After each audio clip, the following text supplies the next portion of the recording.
Hi guys, welcome back to our channel.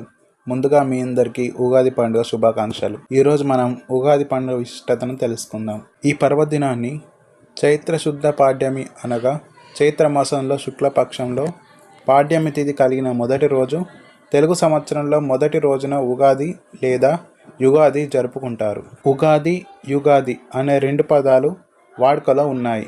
ఉగా అనగా నక్షత్ర గమనం. నక్షత్ర గమనానికి ఆది అంటే మొదటి. సృష్టి ఆరంభమైన దినమే ఉగాది. ఈ పండుగ రోజు మనం ఉప్పు, కారం, తీపి, చేదు, వగరు, పులుపు వీటిని షడ్రుచులు అంటారు. ఇవన్నీ ఒకటిగా కలిపి చేసిన ఉగాది పచ్చడ తెలుగు వారికి మహాప్రసాదం. సంవత్సరం పొడుగునా ఎదురయ్యే మంచి చెడులను, కష్టసుఖాలను సంయమానంతో స్వీకరించాలన్న సందేశాన్ని ఉగాది పచ్చడ మనకు తెలియజేస్తుంది. ఉగాది రోజున బ్రహ్మ సృష్టిని నిర్మించడం ప్రారంభించారని నమ్ముతారు. మత్స్యావతారం ధరించిన విష్ణువు సోమకుణ్ణి సంహరించి వేదాలను బ్రహ్మకు అప్పగించిన సందర్భంగా ఉగాది ఆచరణలోకి వచ్చనని పురాణ ప్రతీతి. బ్రహ్మదేవుడు ఈ జగత్తును చైత్రమాస శుక్లపక్ష ప్రథమ దినాన సూర్యోదయ వేళ సమగ్రంగా సృష్టించాడు అంటారు.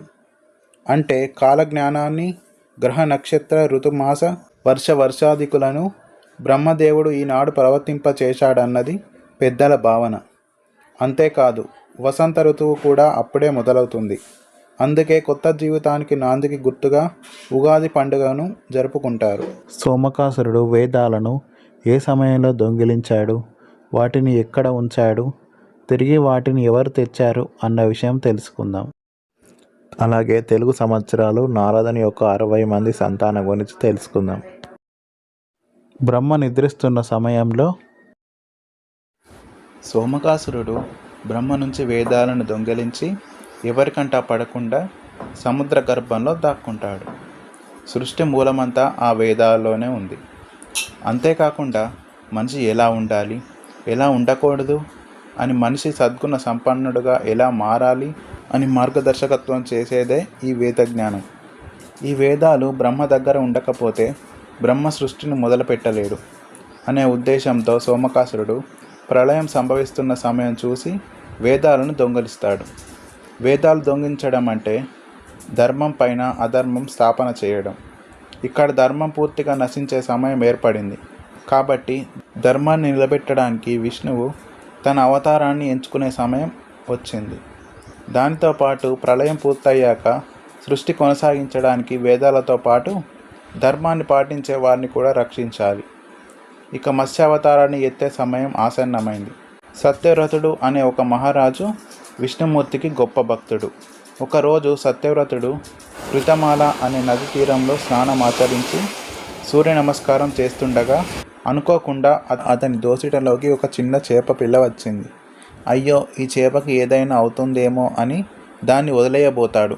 అంతలో ఆశ్చర్యంగా, మహారాజా, నన్ను ఇందులోకి వదిలేయకండి. ఇందులో పెద్ద పెద్ద చేపలు ఉంటాయి. నన్ను అవి తినేస్తాయి. నన్ను కాపాడండి అని ఆ చేప ప్రాధేయపడింది. ఆ చేప మాట్లాడిన తీరుకు సత్యవ్రతుని మనసు కరిగిపోయింది. ఆ చేపను తన దగ్గర ఉన్న కమండలంలోకి ప్రవేశపెట్టాడు. ఇంటికి వెళ్ళేసరికి ఆ చేప కమండలంలో నిండిపోయింది. అప్పుడు ఆ చేప, ఓ రాజా, నాకు చోటు సరిపోవడం లేదు, కొంచెం విశాలమైన పాత్రలోకి నన్ను మార్చండి అని అడిగింది. అప్పుడు సత్యవ్రతుడు ఒక పెద్ద మట్టి కుండలో నీటిని నింపి దానిలోకి ఆ చేపను ప్రవేశపెట్టాడు. 1 గంటలో మళ్ళీ ఆ చేప ఆ కుండ నిండిపోయింది. దాన్ని గమనించిన సత్యవ్రతుడు దాన్ని దగ్గరలోని ఒక చిన్న సరస్సులోకి మార్చాడు. అక్కడ కూడా అదే జరిగింది. ఉండటానికి చోటు సరిపోవట్లేదని ఆ చేప సత్యవ్రతునితో చెప్పింది. దానితో సత్యవ్రతుడు ఇంకొంత విశాలమైన సరస్సులోకి మార్చాడు. ఎన్ని ప్రదేశాలు మార్చినా ఆ చేప ఆకారం పెద్దది అవ్వడంతో కదలడానికి చోటు సరిపోవడం లేదు. ఆఖరి ప్రయత్నంగా సత్యవ్రతుడు ఆ చేపను సముద్రంలోకి ప్రవేశపెట్టాడు. ఆ చేప కంగారు పడి, రాజా, ఏమిటి ఇలా చేశారు? ఈ సముద్రంలో మొసళ్ళు, సొరచేపలు ఉంటాయి. అవి తప్పకుండా నన్ను తినేస్తాయి. మరి ఎందుకు నన్ను ఇక్కడికి తీసుకొచ్చారు అని అమాయకంగా అడిగింది. అప్పుడు సత్యవ్రతుడు ఓ చిరునవ్వు నవ్వి, నువ్వు సామాన్యమైన చేపవి కావు. చూస్తుండగానే నీ ఆకారాన్ని పెంచుకుంటూ వస్తున్నావు. స్వామి, ఇది మీకు మాత్రమే సాధ్యం. ఇక నాకు మీ దర్శనాన్ని ఇవ్వండి అని కోరతాడు సత్యవ్రతుడు. అప్పుడు మహావిష్ణువు మత్స్యావతారి అయి దర్శనమిస్తాడు. మత్స్యావతారి అయిన విష్ణువు, సత్యవ్రత, ఇప్పటి నుంచి 7వ రోజు మహాప్రళయం సంభవిస్తుంది. అప్పుడు భూమి నీటిలో పూర్తిగా మునిగిపోయే సమయానికి ఒక నావ తేలుతూ నీ దగ్గరికి వస్తుంది. దానికోసం వేచి ఉండు. అది నిన్ను చేరుకున్న వెంటనే అన్ని రకాల విత్తనాలు, ఔషధ మొక్కలతో ఆ పడవలోకి ప్రవేశించు. అంతేకాకుండా నీతో 7 ఋషుల్ని తోడుగా తీసుకురా. నువ్వు వెళ్ళే ప్రదేశంలో చిమ్మ చీకటిగా ఉంటుంది. ఆ 7 ఋషులు తేజస్సు నీకు మార్గాన్ని చూపిస్తుంది. అంతేకాదు, నిన్ను ఒక విషయంలో అప్రమత్తం చేస్తున్నాను సత్యవ్రత. సముద్రంలో నన్ను చూసిన వెంటనే వాసుకి అనే సర్పాన్ని తోడుగా చేసుకొని నా కొమ్ముకు కట్టు. బ్రహ్మ జీవితంలో ఒక్కరోజు గడిచేంత వరకు నేను నీ నావకు మార్గం చూపిస్తాను అని చెప్పి ఆ చేప అక్కడి నుంచి అదృశ్యమయ్యింది. సరిగ్గా 7వ రోజు నల్లని మేఘాలు ఆకాశాన్ని కమ్మేసి కుంభవృష్టిగా వర్షాలు కురవడం మొదలయ్యాయి. ఇక భూమి ఆ నీటిలో మునిగి కనుమరుగైపోతుందన్న సమయంలో అప్పుడే కొంత దూరంలో విష్ణువు చెప్పిన ఒక నావ సత్యవ్రతుని దగ్గరికి వచ్చింది. సూచించిన విధంగానే సత్యవ్రతుడు విత్తనాలు, ఔషధ మొక్కలతో నావలోకి ప్రవేశించాడు. అతనితో పాటు 7 ఋషులు కూడా వచ్చారు. భీకర అలలు మొదలయ్యాయి.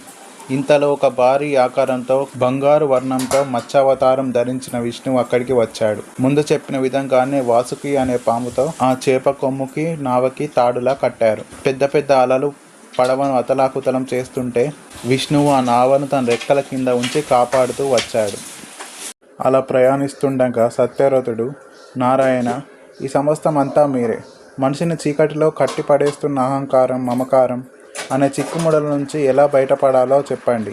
ఇటువంటి ముసుగుని తొలగించుకొని మేము బయటపడే దారిని చూపించండి అని కోరతాడు.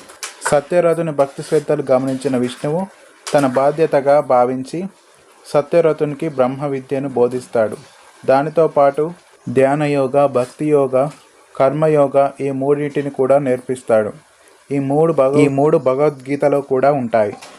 ఇక్కడ మత్స్యావతారంలో వచ్చిన విష్ణువు ధర్మపాలకులను రక్షించడం, భక్తులతో జ్ఞానాన్ని పంచుకోవడం, వీటితో పాటు కథ మొదట్లో వేద జ్ఞానాన్ని దొంగలించిన సోమకాసురుణ్ణి వెతికే పనిలో కూడా పడ్డాడు. కాసేపటికి సోమకాసురుడు కనిపించడంతో అతడితో యుద్ధానికి దిగుతాడు. ఇద్దరి మధ్య భీకర యుద్ధం జరుగుతుంది. ఎలా అయినా ధర్మాంధ విజయం అన్నట్టు విష్ణువు మత్స్యావతారంలో సోమకాసురుని వధిస్తాడు. ప్రళయకాలం పూర్తి అవ్వగానే వేద జ్ఞానాన్ని బ్రహ్మకు అప్పగిస్తాడు విష్ణువు. బ్రహ్మకు మరో కల్పం మొదలవడంతో తన వంతు బాధ్యతగా తిరిగి సృష్టి రచన మొదలు పెడతాడు. సరిగ్గా ఈ సంఘటన జరిగిన తర్వాత బ్రహ్మ సృష్టి మొదలు పెడతాడు కనుక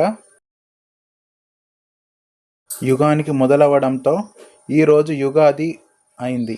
దాన్నే మనం ఉగాదిగా జరుపుకుంటాం.